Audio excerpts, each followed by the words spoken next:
Welcome to No Remorse Sports. I am the man with no remorse. I am Nate Dowdy here. And hey, let's dive right into this sumbitch.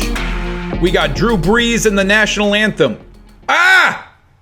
Well, that's kind of everyone's response on Twitter at the moment because the mob came for him and they went hard after Drew Brees, my friends. I'm going to paraphrase a little bit for you here. He was essentially projecting his views onto the national anthem onto the rest of his teammates, inferring that taking a knee would be viewed as a sign of disrespect and he'd never partake in such a thing because of his grandfathers and all that good stuff. Now, the mob came for him and came for him unrelentingly. Everyone weighed in on this, whether it was Daniel Cormier, Donald Trump, whether it was his teammates Michael Thomas, even Malcolm Jenkins made a video for him. Thanks a lot, Drew. You made Malcolm cry. Shame on you. Anyway, everyone seemed to clutch their pearls at the idea that he had an opposing view then to what was going on. And if one thing is true, Drew Brees at the moment needs reading rainbow or a form of it to be able to read the room that's currently going on in American society. Whoo! Most people, particularly regarding his teammates, forgave him for what he said. I mean, he apologized once, but twice. He apologized on Twitter and he apologized for the folks out there on IG.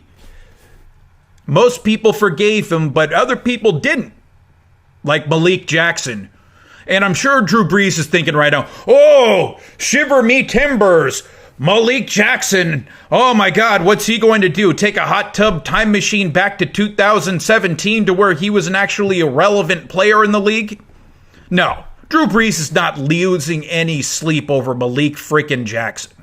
Okay? So let's put that to rest. These players are not threatening him. But this story is not going away. And during a time of crisis, who are two men you look for to come save the day and bring logic and reason to the table? Yeah, that's right, Shaquille O'Neal and Sir Charles Barkley. Sir Charles Barkley started off by saying that I'd never join a mob. I sound like Bill Clinton. You get the frickin' point. Anyway, he said he'd never join a mob and that this thing was blown way out of proportion. Way to go, Chuck. I couldn't agree more. And on top of it, Shaq lobbied on his part of it. Basically saying, yeah, I forgive Drew Brees. Watch out for the media. They're going to go down and try to divide y'all like they did me and Kobe. He's saying the media will not let this go, and he could not be more right. Just wait until this happens. And it's going to happen. The Saints are going to lose a game sometime next season that they thought they should have won. It happens to every single team, no matter how good you are. And they're going to answer, is Drew Brees really still the leader of this locker room? Is he still the, without question, leader of this locker room? And the players might not feel that he is. A lot of people might forgive, but they might not forget. This is a story to keep your eyes onto in the 2020 NFL season. It's not going anywhere, and the media will not let it go anywhere. Anyway, the story doesn't stop there. Donald Trump weighed in on this. Trump is saying that Drew Brees never should have apologized for the tweet. And whether you agree with that or not, Drew Brees had to apologize. He had to. Not for the Joe Schmo out there in Little Rock, Arkansas. No, he had to apologize to the people in his locker room because that was something that was not going to go unanswered in that locker room. And for genuine housekeeping purposes, Drew Brees had to apologize. He did. You might hate it. You might think he's virtue signaling, but he had to apologize. He did, and he couldn't care less about Malik Jackson or the other guys. He had to do it for his own players in his locker room. Anyways, when things just couldn't have gone more divisive, Donald Trump makes things even more divisive. Good for Drew Brees sticking to his guns and saying he stood by what he said in his apology. The only thing missing here is Dr. Phil. I mean, look at this breezy bunch we got. We got Drew Brees, we got Malcolm Jenkins, we got Michael Thomas, we've got Shaquille O'Neal, we've got Charles Barkley, we got Donald Trump.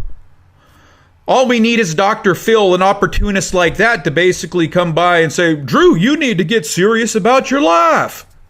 And Shaq, I've dealt with you already in a movie, okay?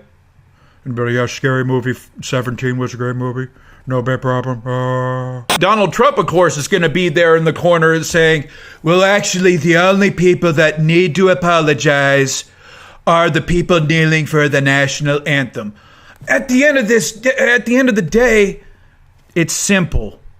It's all live and let live. It's like if we went to an art gallery right now and had a different interpretation of the Mona Lisa, none of us would give a shit. Really. Anyways, man, it's just live and let live. Who cares what the other person does or thinks? It's not, everyone has a different opinion about these sort of things. Hey, if you want to take a knee for the national anthem, I'll pretend you're saving a burn victim. And hey, if you want to stand for the national anthem, I'll just ignore the half chub you have going on right now.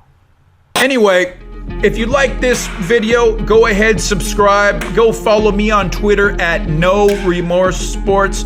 No spaces there. Come join the millions and millions of Nate's fans. I'm going to be doing daily videos of stuff like this, so subscribe if you liked it, and I'll see y'all later.